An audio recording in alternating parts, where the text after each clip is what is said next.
벌레가 대성공한 데에는 여러 가지 이유가 있는데, 솔직히 지금까지 정말 수많은 동식물들이 이 지구에 나타났다가 전부 죽어서 멸종되거나 또는 살아남아서 명맥을 이어서 진화를 해오고 지금까지 살아오고 있는데, 그 많은 동물들도 어떤 동물들도 곤충 벌레들보다 성공하지 못했거든요. 그 성공했다는 근거가 제가 방금 말씀드렸던 종 다양성. 어떤 동물도 지금 100만 종을 넘지를 못해요. 100만 종 반이라도 채우는 애들이 없어요. 근데 벌레만 왜 유독 이러냐? 벌레가 갖고 있는 특징들이 몇 개 있는데 다른 동물들은 가지지 않은 거. 일단 날개가 있어요. 그리고 몸이 작아요. 이게 근데 왜 강점이겠느냐? 몸이 작으면 약해서 우리 맨날 길바닥에 걸어다니면 개미 많이 밟혀 죽는데, 우리 눈에는 그렇게 약해 보이는 애가 몸이 작아서 어떻게 성공을 했냐? 또는 날개 새도 있는데 왜 벌레가 굳이 날개가 있어서 성공을 했는가? 자, 몸이 작으면 옛날에는 벌레들이 몸이 되게 컸거든요. 뭐 그 유명한 메가네우라, 이거 잠자리 아닙니다 여러분. 잠자리라 말하면 틀린 거예요. 잠자리와 비슷한 친구인데 그 친구가 몸 길이가 1m에 날개 핀 길이가 70cm였거든요. 그렇게 거대했던 애들이 전부 멸종하는데 여러 가지 이유가 있습니다. 일단 곤충은, 벌레들은 성장을 하려면 껍데기를 벗는 탈피, 허물벗기를 해야 돼요. 근데 이게 몸이 작으면 하기가 편하거든요. 근데 몸이 크면 벗다가 다리가 끼거나 또는 뭐 날개가 걸리거나 못 빠져나와서 껍데기가 말라붙거나 하면 불구로 평생 살든가 아니면 죽어야 돼요. 그래서 몸이 큰 게 오히려 불리했습니다, 이들에게는. 그리고 훨씬 더 자기보다 강력한 포식자들이 그 당대 지구에 많이 있었거든요. 그때부터 뼈가 있는, 몸속에 뼈가 있는 파충류, 뭐 개구리, 양서류 이런 애들이 서서히 이제 치고 올라오고 그들과의 경쟁에서 덩치가 큰 벌레의 메리트가 점점 떨어져 갔어요. 그런데 이 격동의 시기에서 아이러니하게 살아남았던 건 몸을 잘 숨길 수 있고 도망도 잘 칠 수 있고 옷 벗기도 편한 몸이 작은 벌레들이었습니다. 그래서 덩치 큰 벌레들은 전부 멸종하고 몸이 작은 벌레들만 살아남아서 그 이후로 시대를 살다가 무슨 일이 터지냐? 식물이 꽃을 만들기 시작합니다. 옛날에는 꽃 없이 바로 씨앗을 만들어서 종자를 퍼뜨리는 방식이었어요. 소나무가 대표적입니다. 소나무 꽃 없죠. 근데 이 식물들이 꽃을 만들고, 그럼 꽃을 만들면 열매를 만들어 주려면 꽃가루와 꽃가루가 서로 만나야 돼요. 근데 이거를 누가 해줄 거냐고요. 여기서 몸이 작은 벌레 특징이 강점이 되는 겁니다. 벌레가 아주 손쉽게 날개도 갖고 있잖아요. 날아서 꽃 들어가서 맛있게 꿀을 먹고 꽃가루를 막 먹어요. 그리고 딴 꽃에 가서 이 꽃도 먹어요. 그럼 여기에서 먹었을 때 몸에 묻었던 꽃가루가 저쪽 꽃에 묻죠. 그럼 열매가 생겨요. 그럼 씨앗을 널리 퍼뜨릴 수 있잖아요. 이것 때문에 곤충과 벌레와 그리고 식물이 같이 협업을 하면서 엄청나게 많이 늘어났습니다. 근데 식물보다는 벌레가 훨씬 더 늘어나기 편했죠. 왜? 식물은 움직일 수가 없다 보니까 결국 한계가 있거든요. 벌레는 자유롭죠. 이동에 제약이 없고 몸이 작고 적응력이 뛰어나서 어디를 가든 잘 살 수 있었던 거예요. 그래서 벌레 성공 이후에는 몸이 작은 거, 날개가 있는 거, 그리고 굳이 하나 더 꼽자면 이제 식물과의 협업, 이 세 가지를 통해서 벌레가 유독 다양해졌다라고 말씀드릴 수 있을 것 같습니다. 이 벌레들이나 곤충들이나 공유하는 특징이 있는데 몸속에 뼈가 없다는 겁니다.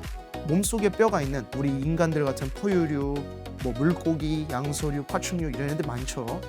얘네보다 훨씬 먼저 나온 생물이 절지동물, 그러니까 몸속에 뼈가 없는 벌레들입니다. 바다에서 먼저 나타났고 육지로 먼저 기어 올라온 것도 벌레거든요. 여기에는 이제 그 몸속에 뼈가 없고 몸 밖에 뼈가 있을 때 좋았던 장점들이 몇 가지 있습니다. 지금이야 오존층이라는 게 지구를 둘러싸고 있어서 우리가 밖에 나가서 편하게 놀 수 있고 해요. 오존층이 햇빛에 되게 안 좋은 자외선을 막아주거든요, 어느 정도.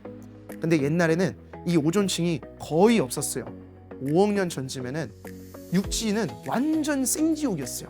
나오면 태양의 그 자외선 때문에 몸이 막 망가지고 죽어요. 아무도 못 산단 말이에요. 대신에 자외선을 어느 정도 흡수할 수 있는 물 속에서 정말 많은 동물들, 생물들이 살아갔습니다. 근데 이때 자외선을 어느 정도 튕겨낼 수 있는 좋은 특성이 바로 몸 밖에 뼈가 있는 외골격 구조입니다. 자, 우리 보세요. 우리는 지금 뼈를 보호하기 위해서 겉에 근육이 있고 피부가 있습니다. 근데 이건 뼈를 보호하긴 좋은데 문제가 있어요. 살이 약해요. 그래서 자외선을 받으면 쉽게 이 피부가 타고 망가지는 그런 단점이 있습니다. 근데 몸 밖에 뼈가 있다 쳐요. 뼈는 단단하죠. 연약한 피부보다는 강력한 태양빛이나 자외선을 조금 더 잘 견딜 수 있는 장점이 있습니다. 그랬기 때문에 정말 먼 옛날부터 그 몸 밖에 뼈가 있는 외골격 구조를 갖추고 있는 생물들이 성공을 했고, 그때는 그게 정석이었죠. 생존의 정석이었다 보니까 너도 나도 그런 몸을 갖고 정말 많은 생물들, 벌레들이 태어나게 된 겁니다. 그러다가 점점 시간이 지나고 육지에 벌레들이 상륙하고 어느 정도 육지가 살만해지고 식물이 나오고 옛날처럼 가혹하지 않은 환경이 되니까 점점 몸속에 뼈가 있는 동물들도 성공을 하게 된 겁니다. 제일 먼저 출현한 게 어류, 물고기죠. 그 다음 양서류, 개구리, 파충류, 도마뱀, 그 다음 포유류, 이런 순으로 흘러간 거죠. 사실 이런 이야기는 제가 말하는 것보다 정말 더 많은 이야기가 숨겨져 있어요. 근데 이거 다 풀면 그거는 저기 대학교 가서 수업 들어야 될 정도로 내용이 정말 방대하거든요. 저는 진짜 꽉꽉 압축해서 말씀드린 거고, 이게 제가 지금 말씀드린 게 정답은 아니다. 이거는 확실히 알아두셔야 됩니다. 저는 지금 요약해서 말씀드린 거지 절대로 다 말하지 않은 거예요. 다 말해야 되는데 사정상 이거 다 못 말합니다. 작은 몸이 오히려 장점인 거죠. 지금이야 세상에 너무 벌레를 잡아먹는 애들이 많아요. 도마뱀, 개구리, 새, 옛날엔 이러지 않았거든요.